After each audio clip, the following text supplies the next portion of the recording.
արտասահման ինչ հարցով գնանք, որտեղ է բուժենք, ասենք։ Որտեղ ջարդվել է, երկու ամիս չգնացի, երեխեքի վախտության ավտոյտական, երկան եսին։ Լավ, դու մի օր կգաս առանձին կաշխատենք։ Պարոն Դումանյան, մեկ հարց կան։ Այս վերջի օրերի ձեր որոշումների հետ կապված, հա, որ մեկ որոշեցիք ծննդատների համավճար դնել, մեկ փոշմանեցիք, ինչու՞ էր դա պայմանավորված էր նրանով, որ նաև ուսումնասիրեցինք, տեսանք, որ ուրեմն հասարակության կարծիքը միանշանակ չէ հարցի կապակցությամբ եւ հաշվի նստեցինք հասարակության կարծիքի։ Ընդհանրապես մեր նախարարությունում տարբեր տեսակի միջոցառումներ իրականացնելիս մենք խորհրդակցում եւ հասարակության հետ եւ լրատվամիջոցների հետ, ինչու ոչ, նաեւ հասարակական կազմակերպությունների հետ մենք տեսանք, որ այդ խնդիրը լավ նախապատրաստված չէ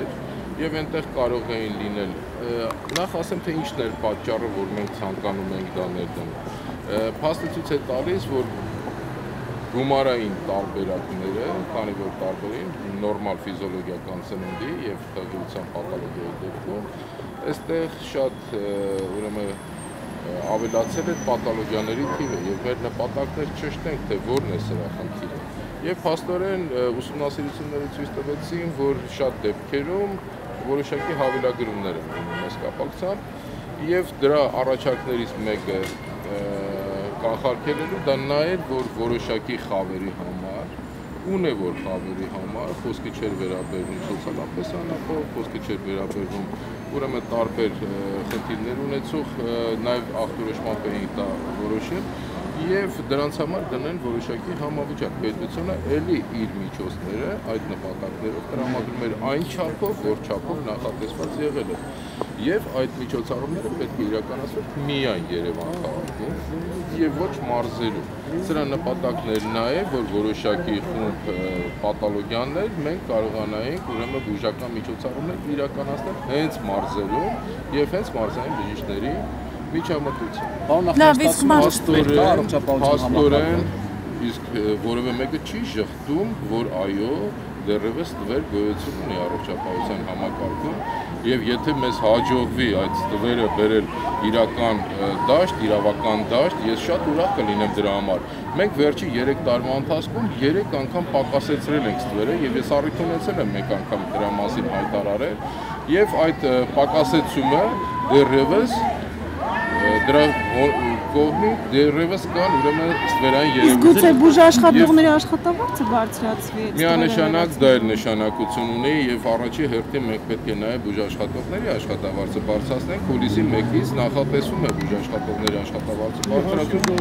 Բավականին ուրեմն միջոցներ են այս նպատակի համար տրամադրվելու եւ կարծում եմ այդ բարձրացումը էական կլինի։ Ժողովրդի կողմից հարց եղավ, ասում են հաշիվ ժողովրդի։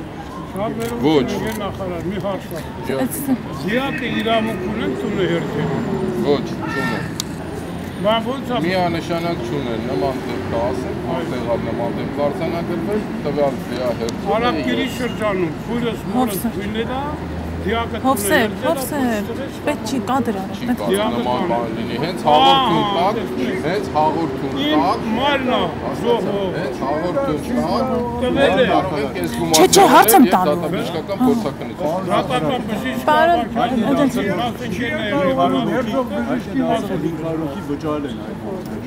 Ինչ է։ Ինչի։ Հղիների պաթոլոգիկը։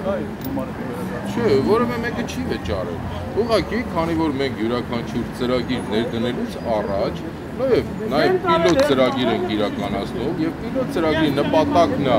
որ թողնելով այլընտրանքային այլ բուժիմնարկներ, որ հղին ինքը կարող է ընտրել եւ իմանալով, որ այստեղ պիլոտ համավճարի ծրագիր է իրականացում, ինքը դիմել է այդ կենտրոնը։ Եվ դա որևէ մեկից գաղտնիք չի պահվել եւ որևէ համատարած ծրագիր չի եղել, այնպես որ սա եղել է փոխադարձ պայմանավորվածություն։ Պարոն նախարար, իսկ սոցիալապես անախոհ խավն է միայն, այսինքն սոցիալապես անախոհ խավը չէ վճարելու։ Հանրապետության 80 կամ միգուցե ավելին %80%-ը չէր վճարելու, բայց սոցիալական ծրագրերից չի օգնում։ Հենց այդ 80%-ը չէր վճարելու։ Մեր խնդիրը չի նման ծրագրերի տակ գումար ունենալ։ Միանշանակ ձեզ հայտարարում եմ, երբ որ հիշում եք, մենք ծննդօգնությունը դարձրեցինք մարզային կտրվածքով, տեղայնացրեցինք, բոլորին թվում էր, թե մեր նպատակն է, որպեսզի գումար լրացուցիչ ստանանք համակարգը, բայց մինչև այսօր, շուտով 1 տարին կլրանա, որևէ վճարովի ծնունդ Հայաստանի Հանրապետությունում տեղի չի ունեցել։